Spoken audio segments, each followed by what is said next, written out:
In 2010, a man walked into a coin shop with a penny in his pocket. That penny sold for $23 million. But this isn't a story about luck, it's about a hidden system controlling money. And once you see it, you can't unsee it. Let me ask you something. Why is a penny worth 1 cent? The metal inside costs more than 1 cent to make. So who decided its value? The answer changes everything. Let me tell you about a kid named David. 1957, small-town America. His dad gave him a shiny penny. "Save this," he said. "One day it might be worth something." David saved his pennies. He worked hard, got a job, put money in the bank. 40 years later, his penny jar had $200. But something was wrong. Those $200 could barely buy what $20 bought before.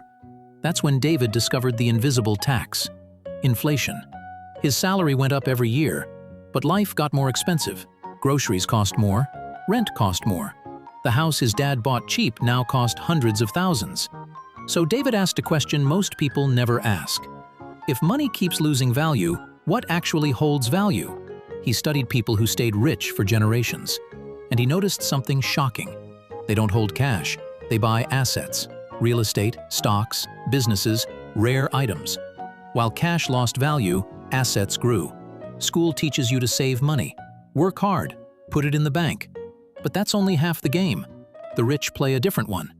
David was 57 when he understood this. Most people would say it's too late, but David chose to change.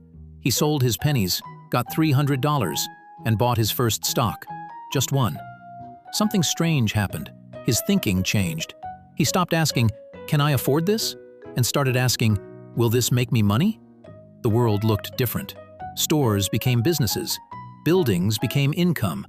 David stopped being a consumer. He became an owner. He made mistakes, bought bad stocks, sold during panic, lost money. But he didn't quit.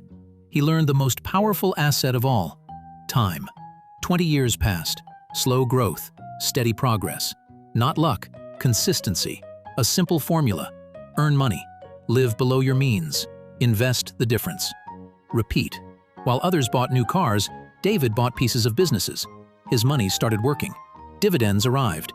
Income without working. Not rich, but free from fear. David realized something important. If he had started earlier, he'd be rich. But better late than never. Most people never learn this. They work for money forever and wonder why they're stuck. That $23 million penny wasn't valuable as money. It was valuable because it was rare. David is 81 now. He's not rich, but he's calm. His money works for him, and he teaches his grandkids the game. Money isn't wealth, assets are. Saving isn't enough, investing matters. If this changed how you see money, subscribe. There's a lot more they never taught us.